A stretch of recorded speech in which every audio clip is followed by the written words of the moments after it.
Glória a Jesus. Diz assim: e disse: um certo homem tinha 2 filhos, e o mais moço deles disse ao pai: Pai, dá-me a parte dos bens que me pertence. E ele repartiu por eles a fazenda. E poucos dias depois, o filho mais novo, ajuntando tudo, partiu para uma terra longínqua, e ali desperdiçou seus bens, vivendo dissolutamente.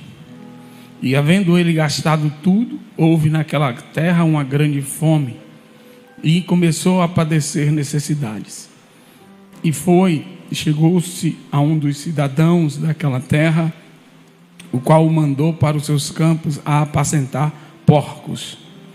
E desejava encher o seu estômago com as bolotas que os porcos comiam, e ninguém lhe dava nada. E, tornando em si, disse: quantos empregados de meu pai têm abundância de pão, e eu aqui pereço de fome? Levantar-me-ei e irei ter com meu pai, e dir-lhe-ei: Pai, pequei contra o céu e perante ti. Já não sou digno de ser chamado teu filho. Faze-me como um dos teus empregados. E, levantando-se, foi para seu pai. E quando ainda estava longe, viu seu pai e se moveu de íntima compaixão, e, correndo, lançou-se-lhe ao pescoço e o beijou. E o filho lhe disse: Pai, pequei contra o céu e perante ti, e já não sou digno de ser chamado teu filho. Mas o pai disse aos seus servos: trazei depressa a melhor roupa, e vestilho, e ponde-lhe um anel na mão e sandálias nos pés. E trazei o bezerro cevado, e matai-o, e comamos, e alegremo-nos. Porque este meu filho estava morto, e reviveu, tinha-se perdido, e foi achado. E começaram a alegrar-se. Toma assento, queridos.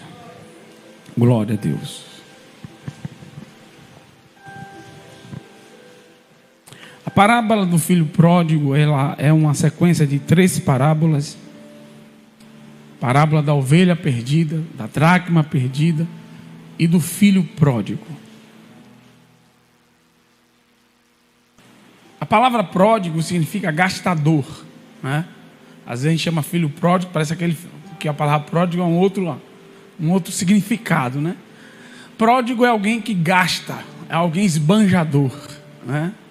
E a principal característica dada a esse personagem nesta parábola foi de alguém gastador. Ele era o filho mais novo de 2 filhos. Naquela época, a herança era dividida, o filho mais velho, ele tinha direito ao dobro da herança dos demais irmãos.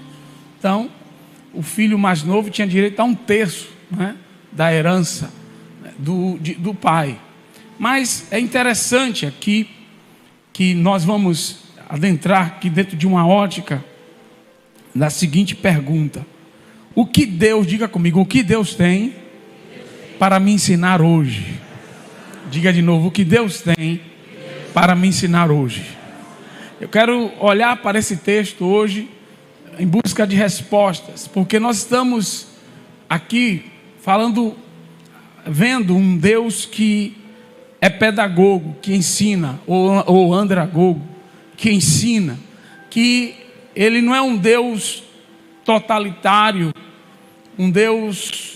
ele é um Deus que nos ensina numa linguagem que nós tenhamos condições de aprender o que ele quer nos ensinar. E nós vamos ver isso nessa história. Um pai que sabia e que conhecia profundamente o seu filho, e que por isso o deixou ir, porque conhecia o seu filho. O seu filho já estava perdido dentro da casa, tão perdido, tão iludido. Quantas pessoas hoje, irmãos, vivem uma verdadeira ilusão, e quando a realidade bate à porta, a coisa é crítica, maqueiam a vida, vivem de ilusão daqui, mas a realidade ela sempre chega. E a ilusão ela só é verdade até a realidade chegar, até a realidade bater na porta, até as verdadeiras forças, né, elas virem contra nós. E aí nós saberemos se realmente temos ou não temos o que a gente acha que tem ou que não tem. Então nós estamos diante de uma história em que Jesus, é uma mensagem para os judeus. Jesus está falando diretamente para os judeus aqui. E ele está dizendo que este menino, esse rapaz mais novo, ele pede a herança. Irmãos, ele não tinha direito, dá a minha parte dos meus bens. Primeira coisa que desse texto que a gente tem que entender é que não existe herança de pai vivo, né? Então ele dá-me direito daquilo que eu tenho. Na verdade ele não tinha nada, porque o pai dele ainda estava vivo.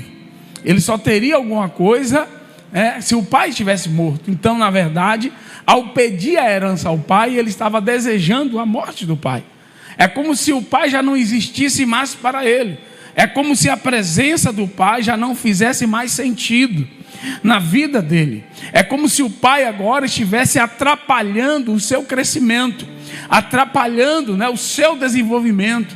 Ele era uma pessoa cheia de sonhos, de projetos, e o pai meio que estava limitando esta ação dele, ele realizar os seus grandes projetos.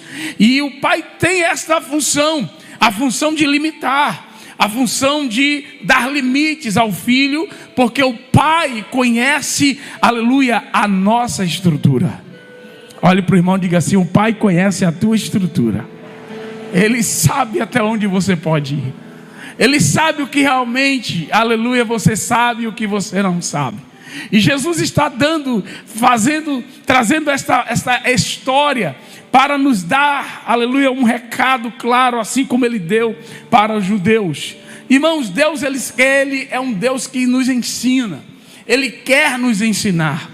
É um Deus que quer se revelar, que quer nos dar conhecimento. E a prova disso que é lá no início, lá no Gênesis, nós vamos ver Deus se revelando para Adão. Todos os dias ele se encontrava com Adão. E o que Deus fazia ali? Certamente ensinando a Adão, certamente dando conhecimento, explicando, treinando, trazendo dando a Adão maturidade, sabedoria, porque Adão tinha uma grande missão, que era cuidar do jardim, que era dar nome a todos os animais. Então Adão teve uma grande função, e havia diariamente ali aprendizado e adoração. Diariamente Adão estava submetido a essa atmosfera de adoração e de aprendizado. Essa natureza de Deus, ela não mudou, ela continua nos dias de hoje, e estava também presente nos dias de Jesus. E quando nós observamos essa história, a pergunta que não quer calar é: o que levou o filho pródigo ao fundo do poço? O que levou ele a chegar ao fundo do poço? A primeira coisa que a gente observa é que ele estava iludido. Diga comigo, iludido. Havia uma ilusão que tomava conta das decisões, que era a mestra dele. Ele estava iludido. A Bíblia diz em Provérbios 14:12 que há um caminho que ao homem parece direito, mas o fim dele são os caminhos da morte. Às vezes nós estamos indo numa direção que a gente tem certeza que nós estamos certos, que a gente tem certeza absoluta que nós estamos certos, mas na verdade nós estamos errados. Na verdade é uma grande ilusão. E a única forma de nós escaparmos desta ilusão, provocados muitas vezes pela nossa soberba, por acharmos que conhecemos, por acharmos que dominamos já certos conhecimentos da vida, a única forma de nós nos livrarmos disso é não sair da presença do Pai. Amém? É não sair da presença do Pai. Eu me lembro, o Espírito Santo me trouxe um tempo hoje.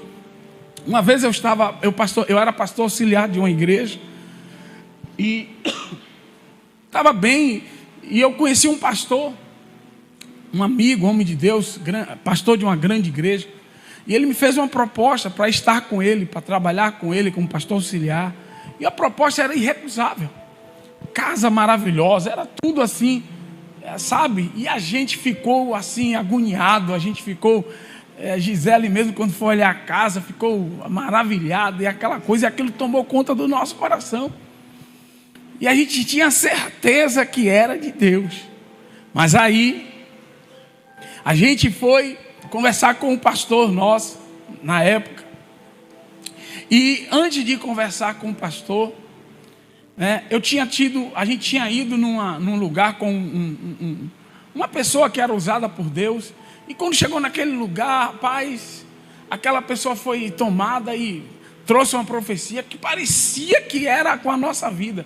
Disse, rapaz, é confirmação. E a gente ficou todo empolgado. Mas como eu disse para vocês no início aqui, a única coisa que nos impede de ser fisgado pela ilusão é nós permanecermos na presença do Pai. Aí eu fui orar. Eu disse, Deus, é o seguinte, está tudo certo aqui, parece que está tudo bem, parece que é isso mesmo. Mas se realmente o Senhor está nesse negócio, coloque a tua vontade na boca do homem de Deus. Eu vou conversar com ele, e o que ele disser, o que sair dos lábios dele, eu entendo que é a tua vontade. E quando nós chegamos lá, para nossa total decepção, Gisele começou a chorar, foi uma agonia. Porque eu me lembro como hoje, aquela coisa, e eles, não, meu filho, eu acho que nós ainda temos uma caminhada juntos e tal, e a gente estava muito mal na igreja, cheio de problemas, a igreja cheia de questões, cheio de problemas, e a gente queria sair dali, e Deus disse assim, fica, sai não. E aquilo ali foi um grande livramento de Deus, porque depois naquela outra igreja, aconteceram coisas terríveis, e que se nós estivéssemos lá, a gente ia sofrer muito. Diga comigo, ilusão. Elas existem. A ilusão é algo que existe, mas é algo que ela só se mantém de pé até a realidade bater a porta. Deus nos deu um grande livramento nesse tempo. Não foi muito grande, não foi pouco não. Foi um grande livramento.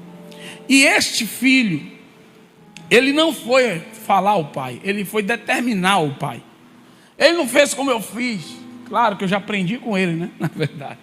Então, ele foi determinar o pai. Eu quero minha herança. Ele não foi perguntar ao pai. Tem muita gente que está como esse filho pródigo. Ele não está pedindo permissão. Ele está determinando. Deus, eu quero isso. Deus, eu quero aquilo. Deus, eu quero dessa forma aqui. Deus, cuidado. Deus pode te dar. E o perigo é Deus te dar. Eu vou beber uma água aqui para você.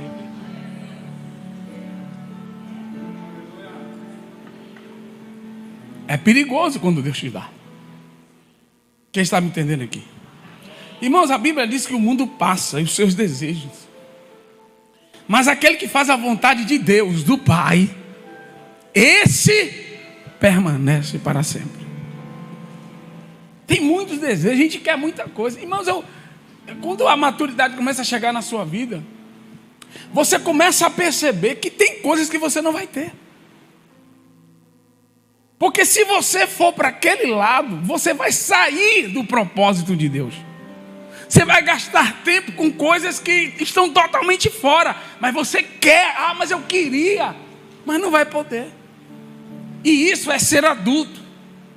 Isso é ser maduro, é entender que existem coisas que Deus não vai te dar. Por quê? Porque Ele te ama. Quem entendeu aqui? Porque Ele te ama. Mas às vezes a pessoa insiste. Às vezes a pessoa é como filho pródigo. Ela quer chegar diante de Deus e determinar. Eu quero isso. Irmãos, Provérbios 29 e 20 diz: tem visto um homem precipitado no falar?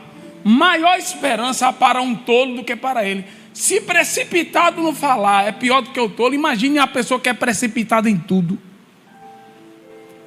Sai tomando decisão assim, de última hora, acorda. Irmãos, nós não, crente não toma decisão de última hora. Crente, ele ora, e ele vai orando, e ele começa a entender que o Espírito de Deus vai conduzindo ele numa direção. Quando o cenário chega, ele já sabe que aquele cenário está na direção que o Espírito está conduzindo ele. Ele aí decide. Às vezes ele não precisa de palavra de profeta, ele não precisa mais de sonho, ele não precisa de nada, ele já sabe, Deus já está direcionando ele no caminho, e aparece o cenário, e o cenário está na direção que Deus está enviando ele, e aí ele entende, não, isso aqui é de Deus. Mas se aparece outra coisa que não tem nada a ver com o caminho que Deus está direcionando ele, você tem que parar e orar, porque pode não ser de Deus. Mas entenda aqui, este homem, ele estava totalmente decidido, este jovem. Diga comigo, ele estava o quê? Diga, decidido. Ele não estava para ouvir ninguém. Não adiantava dar conselhos a ele. Você acha que o pai não aconselhou ele? Você acha que o pai já não tinha chamado ele para conversar? Chega uma hora que a pessoa, ela está decidida, resoluta.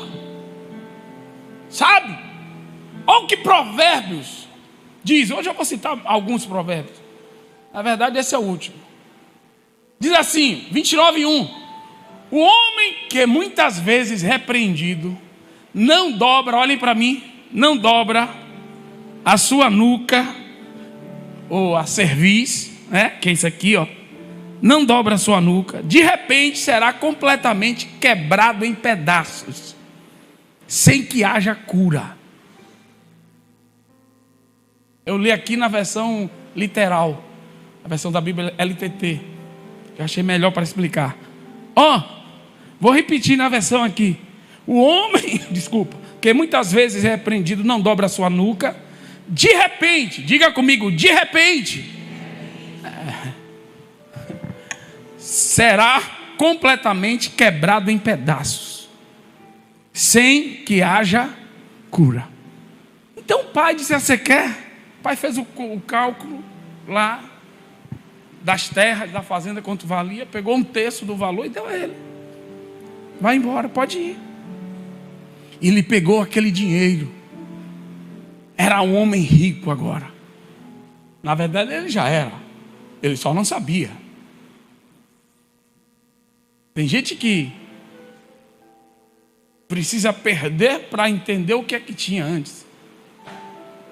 Ele perde para poder achar que ele abandona a riqueza para tentar ser rico. Mas na verdade ele já era rico, ele não sabia. Quem entendeu isso aqui? Foi o que ele fez. É só que a riqueza não estava na mão dele. A riqueza era o lugar onde ele estava. A riqueza era toda a rede de apoio que ele tinha. Era toda a estrutura que ele tinha.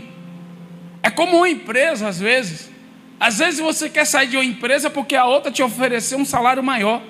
Mas se você for observar, às vezes, o salário que você está ganhando, mas os benefícios que a empresa te dá, mais as facilidades que você tem para sair na hora que você quer, para isso, mais o lugar que você mora em relação à empresa e o lugar que você vai morar, você vai entender que na verdade você está ganhando mais do que aquele outro salário que estão te oferecendo, e vice-versa. Nem tudo é dinheiro. Quem está entendendo aqui? Você precisa fazer a conta certa das coisas. Mas ele achava que tudo era dinheiro. Tem gente que não faz essa conta, faz a conta errada. Então ele pegou, não, eu quero dinheiro. Ele tinha casa, ele tinha alimento, ele tinha cordeiro que nascia toda hora, ele tinha a plantação que gerava o pão todos os dias, ele tinha tudo. E aí a Bíblia vai dizer que na terra que ele foi, veio uma grande fome.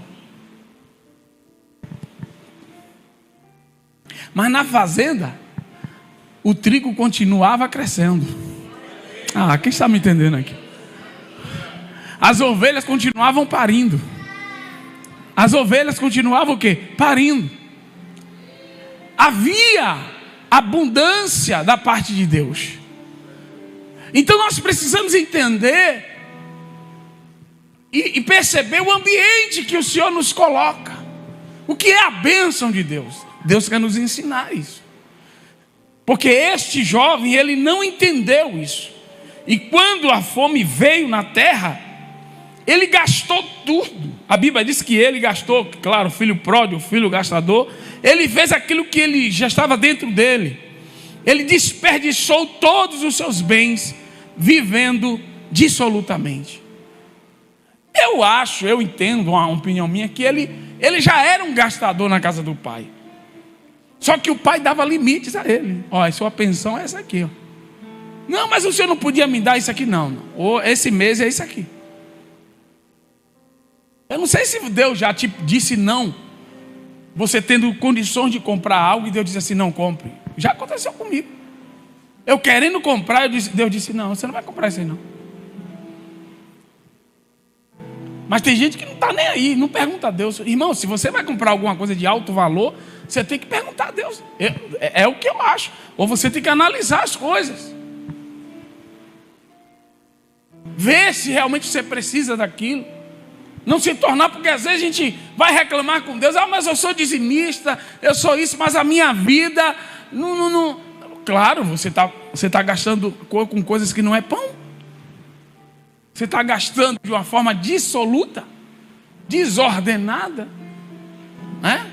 Então esse homem, ele pegou todo o dinheiro e ele gastou tudo. E quando ele gastou tudo, uma grande fome veio sobre aquela terra. A realidade, diga comigo, a realidade bateu na porta dele. Eu acredito que esta parábola era um recado direto aos judeus, principalmente aos fariseus, que eles tinham se distanciado de Deus, eles tinham se distanciado da casa do Pai, eles se tornaram, na verdade, judeus orgulhosos, soberbos, que não queriam ouvir mais ninguém. Deus enviou João Batista. Eles perseguiram João Batista. Eles não queriam ouvir mais profeta. Eles eram os donos da verdade. Cuidado, meu irmão. Nós precisamos ter cuidado com isso. A Bíblia diz que na multidão de conselhos não falta sabedoria. Amém? Custa nada você sentar e ouvir. Custa nada. Eu tinha um amigo que dizia que conselho e água só dá quem pede, né? Mas por que eu acredito nisso? Porque Jesus em Mateus 23, já falava sobre isso, o lamento de Jerusalém.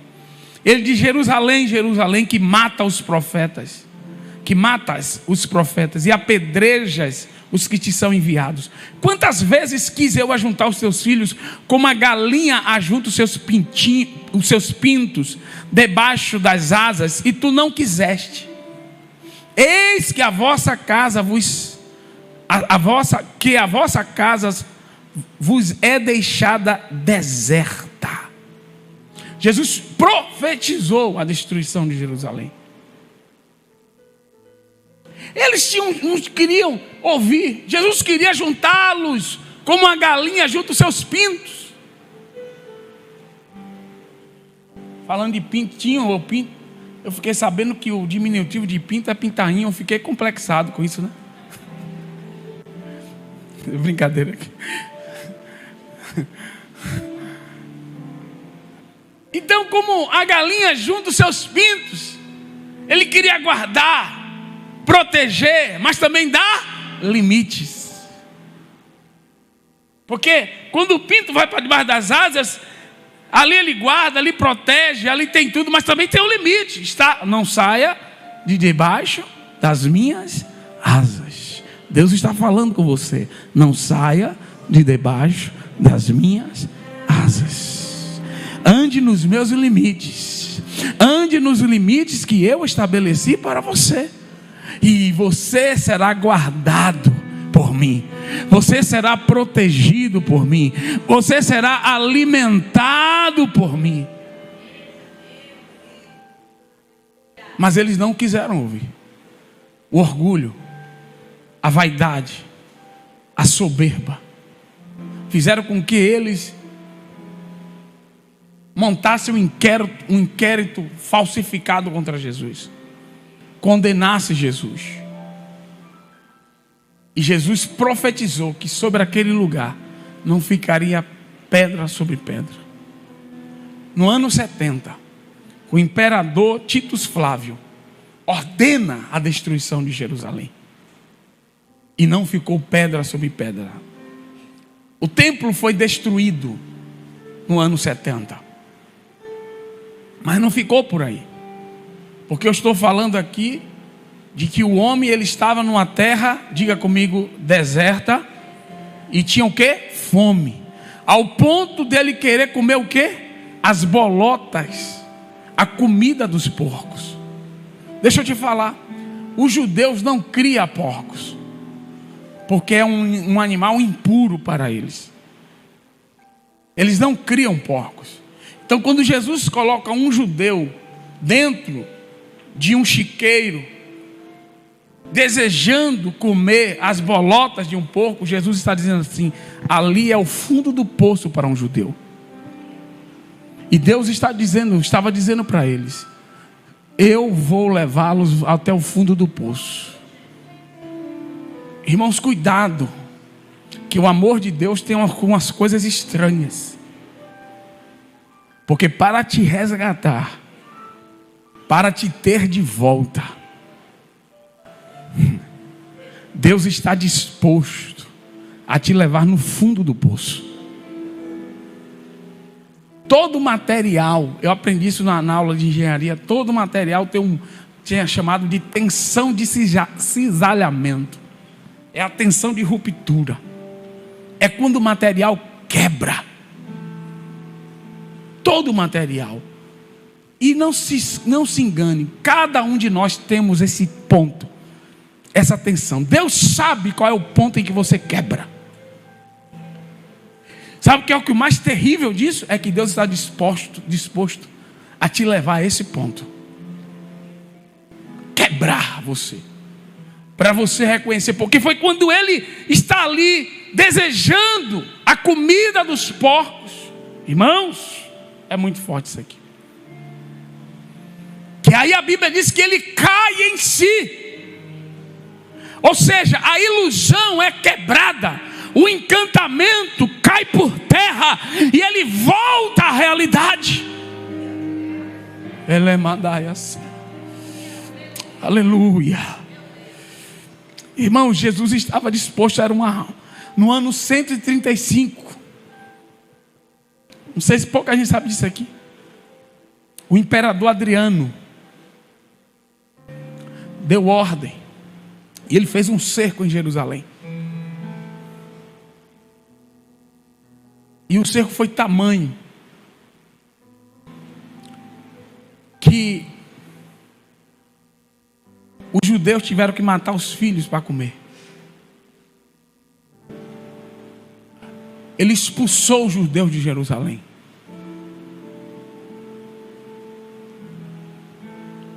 A fome era tamanha. Ele entra em Jerusalém. Ele mata milhares de pessoas. Ele expulsa os judeus. Os judeus não tinham o que comer. Morriam de fome dentro da cidade. Ele rebatiza Jerusalém para Hélia Capitolina. Tira o nome de Jerusalém. Deixa de existir o nome da cidade. Agora não era mais Jerusalém, é Hélia Capitolina. Isso foi no 2º século. Onde iniciou a diáspora judaica. Onde os judeus foram lançados no mundo para que a profecia se cumprisse. Os filhos pródigos saíram da presença de Deus, pagaram um preço alto. Por isso que eu entendo, eu creio que essa era uma mensagem direta para os judeus, que também serve para nós, que também serve para mim e para você. Cuidado, irmãos, porque Deus ele quer nos ensinar. E Deus ele quer. E você tem que entender que a palavra educação, né, de educar, é um processo de desenvolvimento de potencialidades e possibilidades. A palavra educação vem de edere, alimentar, e educere, fazer sair, tirar para fora, fazer surgir, Então, quando Deus decide nos colocar nesse processo de ensino, Ele vai extrair de você, extrair a ilusão, extrair toda a ilusão e trazer as verdades que vão te conduzir de volta à presença dEle, que vão te fortalecer, que vão transformar a tua vida, que vão transformar a tua mente. Não brinque com isso. Não brinque com essa ação de Deus, porque às vezes Deus nos pega e Ele diz assim: você agora você está num processo de educação. Eu vou te ensinar, meu filho. E a pedagogia de Deus, ela assume a pessoa na condição em que ela se encontra. Ela sabe quem é você. Ela não quer que você mude. Você não precisa mudar antes de entrar no processo. Deus aceita você do jeito que você é. Você é pavio curto. Você é assim. Você é assim. Venha. E Deus te coloca no processo.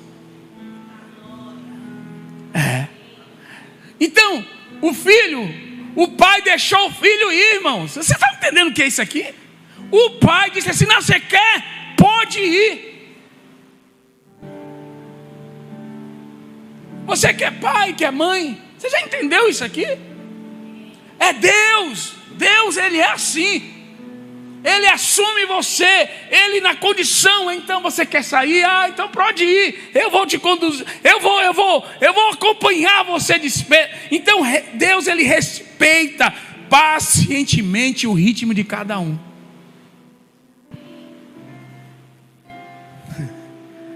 Você sabe qual foi o tempo que o menino deixou cair? O tempo que o dinheiro acabou. Quando o dinheiro acabou, era o tempo dele. O tempo dele era até o dinheiro. Eu não sei qual é o seu tempo, mas o do menino foi o tempo do saldo da conta. E ele ficou esperando ali. Quando a conta terminou, você já viu ali que quando o dinheiro acabou que veio a fome? Já viu no texto aí? A fome veio depois que o dinheiro acabou. Aí veio o processo.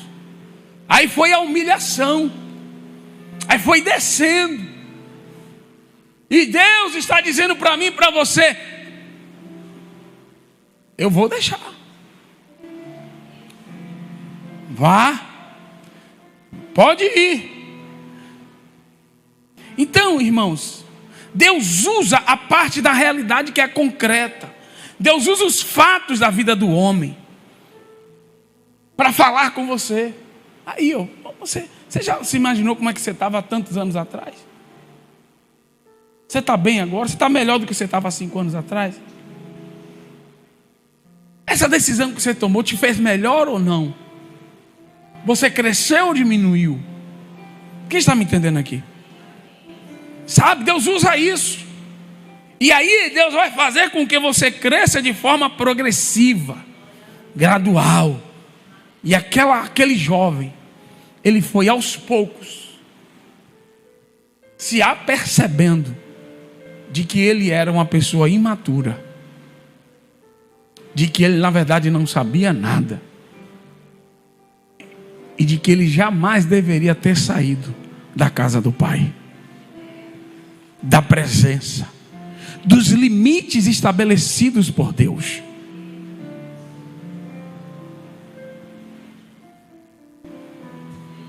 Então, essa pedagogia, ela nos leva à maturidade de filhos. Na Bíblia no Novo Testamento tem 2 palavras para filho. No grego, teknon, acho que é teknon, e ruios. Teknon é um filho imaturo. Não pode herdar a herança. Não tem maturidade suficiente.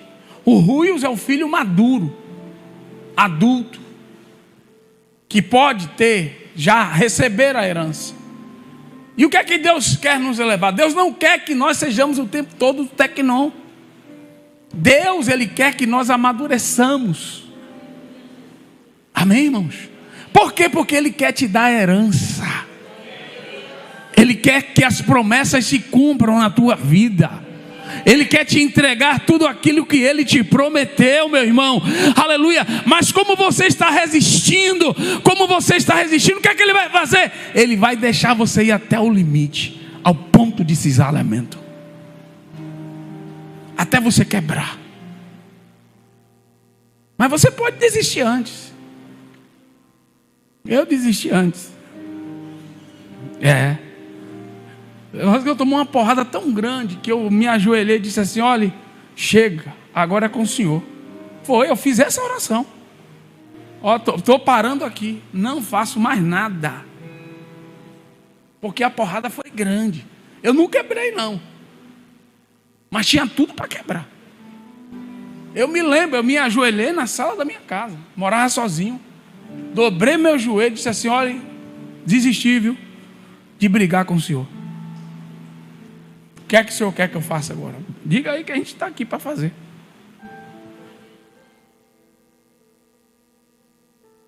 Foi o que aquele homem fez. Ele chega no ponto de cisalhamento. Ele quebrou. E quando o vaso quebra, a essência dele exala. E a essência que exalou foi a de filho. Quem entendeu aqui? Quando o vaso quebra, o que acontece? O que está dentro exala. Quando ele quebrou, a essência que veio, a primeira coisa que ele se lembrou. Perfume gera memória. Quem está me entendendo? Perfume gera memória. Quem está me entendendo aqui? Quando ele quebrou, o perfume exalou. E o perfume dizia, o perfume falava da casa do Pai. Aleluia. Aleluia. Aplauda ao Senhor. Aleluia. Meu Deus. Meu Deus. Aleluia. O perfume falava da casa do meu Pai. Versículo 17. E tornando em si. Em outras versões diz: e caindo em si. Caiu. Quebrou. Quebrou dentro, não foi para o lado de fora. Caindo em si, ele quebrou por dentro. E quando ele quebrou por dentro, a verdadeira identidade dele apareceu, surgiu. E quem diz qual é a nossa identidade, quem põe o nosso nome, é o nosso Pai. Alguém aqui já se colocou seu próprio nome? Não, vou esperar ele crescer, que ele escolhe o nome. Não, quem põe o nome é o Pai. A identidade, quem dá destino a você é o Pai. Então não entre nessa loucura de se dar destino. Eu determino o meu destino, eu sou o dono do meu destino. Para com isso, para com esse negócio de coach, meu irmão. Aleluia. Quem determina o teu destino é o teu Pai. É Deus que determina o teu destino. Eu sou o dono do meu destino. Quem é dono do seu destino? Então você é o pródigo. Se você é o dono do seu destino, você é o pródigo. Um dia você vai quebrar. Se Deus te ama, se Deus te ama o suficiente, Ele vai permitir você quebrar. Porque quando aquele jovem, ele quebra, ele tem a oportunidade de voltar. Ele cai em si. A quebra vai nos levar à conversão. A quebra leva, quando a gente cai em si, leva cada pessoa a discernir a vocação que foi chamada. O ministério dele, a vocação dele estava na casa do Pai. E ele queria ir acessar a casa do Pai na vocação errada, como servo, como trabalhador. Mas o Pai disse: não, aqui você é filho.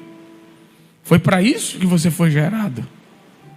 Quem está me entendendo aqui? Mas tudo começa com o quê? Diga comigo: com arrependimento. A pedagogia de Deus nos leva ao arrependimento. nos leva à conversão, nos leva a reconhecer a chamada de Deus na nossa vida, os dons que Deus colocou em nós.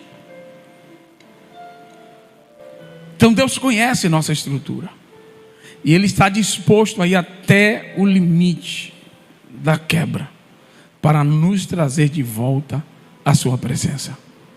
Ele conhece. Eu encerro com o Salmo 32, versículos 8 e 9, que diz assim: instruir-te-ei e ensinar-te-ei o caminho que deves seguir, guiar-te-ei com os meus olhos. Não sejais como o cavalo, nem como a mula, que não tem entendimento, cuja boca precisa de cabresto e freio, para que não se cheguem a ti. Deixa eu te falar, tem pessoas que elas não estão acostumadas com a liberdade da graça, porque elas entendem que liberdade é libertinagem. E liberdade é viver tudo que... A liberdade bíblica, a liberdade cristã, é uma liberdade que nós temos para viver o que Deus tem para nós.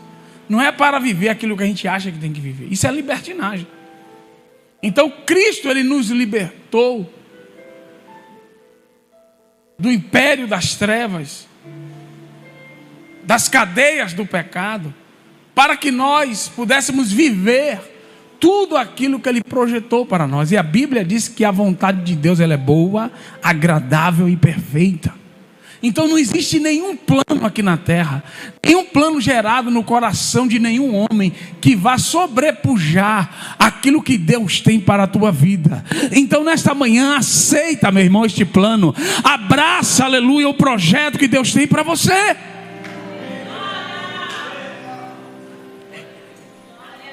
Entenda que tem pessoas que precisam de limites, como o cavalo que tem que ter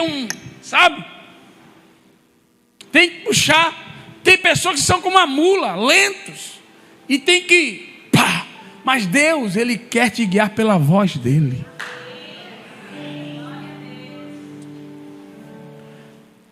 Ele quer te guiar pela voz dEle. Meu Deus, Ele quer te guiar pela voz. Então, olha o que Davi está falando. Aqui é o Salmo de Davi. Eu vou te instruir, Deus falando por meio de Davi. Eu vou te instruir, eu vou te ensinar o caminho que deve seguir. Essa sempre foi a vontade de Deus. Eu vou te guiar com os meus próprios olhos. Mas Jerusalém não quis. Ele não quis isso. E ela foi destruída em 70. E depois ela foi cercada em 135. E pessoas morriam de fome lá dentro. O povo de Deus. O povo de Deus. A tribo real de Judá. Então não vamos brincar com Deus nesse negócio. Eu não aconselho você a fazer isso. Tudo tem um limite. E quando a gente passa do limite, o processo de Deus se inicia. Então, hoje é tempo de retornar para aquilo que Deus tem para a sua vida. Irmão, você sempre vai perder brigando com Deus, para depois ganhar. Quem entendeu aqui? Quando o dinheiro acabou, e eu encerro, ele cai em si. E o que é que ele faz? Ele se lembra do ambiente da casa do pai. Ele se lembra que na casa do pai havia provisão, proteção, segurança. Não importa a crise que viesse na terra, se ele estivesse na casa do pai, ele estaria seguro. Quem está me entendendo aqui? Não importa a crise que viesse, ele estaria seguro. E Deus está chamando você para isso nesta manhã. Fique de pé. Eu quero orar por você.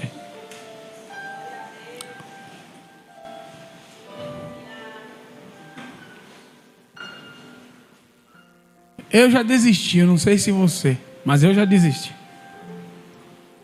Parei de inventar arte. Não, é bom pregar logo no início do ano isso aqui, porque dá tempo.